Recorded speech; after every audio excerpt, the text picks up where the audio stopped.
Good afternoon, and thanks for coming along. This morning, the Coalition Joint Party Room agreed with the Cabinet recommendation that legislation for media reform be introduced into the Parliament.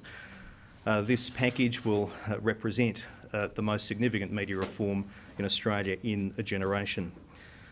It's a package that's important for media organisations, it's good news for consumers, and it's particularly good news for consumers in regional areas. As you all know, the media laws that we have were drafted in an analogue world and for an analogue world.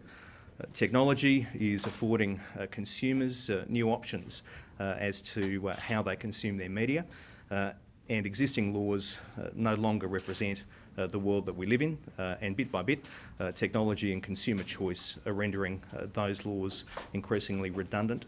The laws are also increasingly constraining the capacity of media organisations to configure themselves in ways that are right for their business and right for their consumers. The current laws were well-intentioned. They were designed to provide and ensure diversity of media in a world where there weren't many options. The legislation that will be introduced into the Parliament will abolish what's known as the 75% audience reach rule, which prevents anyone from owning or controlling television licences which reach more than 75% of the Australian population. The legislation will also abolish what's known as the 2 out of 3 rule, which prevents anyone from owning or controlling more than 2 out of 3 of the regulated traditional platforms of print, radio and TV in a radio licence area. Now, one of the many arguments that's been put forward for media reform has been by regional TV broadcasters who say that they need the freedom to configure themselves in the ways that are right for their business, and that in so doing they will be more viable and therefore more able to provide local content.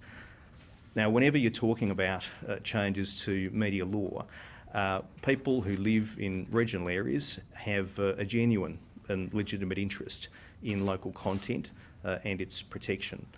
So as part of the package that I'll be introducing into the Parliament, we will be introducing new and higher local content protections after a trigger event. So in an aggregated TV licence area, when, as a result of reconfiguration or change in ownership and control, TV licences have in excess of 75% nationwide audience reach, the new and higher protections for local content will come into place 6 months after the trigger event. At the moment, regional providers in the aggregated areas need to provide 720 points of local content over a 6-week period. After a trigger event, or 6 months after a trigger event, we will be requiring 900 points of local content over a 6-week period. We will also be introducing for major population centres in non-aggregated areas for the first time local area content requirements. So 6 months after a trigger event in major population areas in non-aggregated markets, there will be a requirement for 360 points of local area content. So new and higher local content provisions in aggregated markets after a trigger event, and new local content requirements for the first time in major population centres in non-aggregated areas. We will also be introducing some changes to the point system.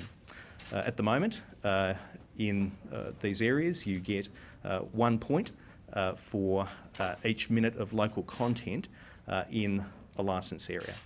At the moment, you get 2 points, double points if you like, for news content that's relevant to the local area. We'll be introducing a new category of points, 3 points for material that is relevant to the local area, that is broadcast into the local area, but that also includes local footage from the area. So 3 points for that. That is intended to serve as an incentive for broadcasters to have a presence that's local so that they can produce local content. I should indicate that this has been a very good process in terms of the consultations that I've had with media organisations and also with my colleagues. I should acknowledge the former Minister for Communications, Malcolm Turnbull, and the work that he did tilling the soil. He's someone who has long been an advocate of the need to reform media law. Dean Smith, who is the chair of the Government Communications and Arts Committee, also should be acknowledged. He's been a long-term advocate of change and someone who has been a good steward through the internal processes of the party.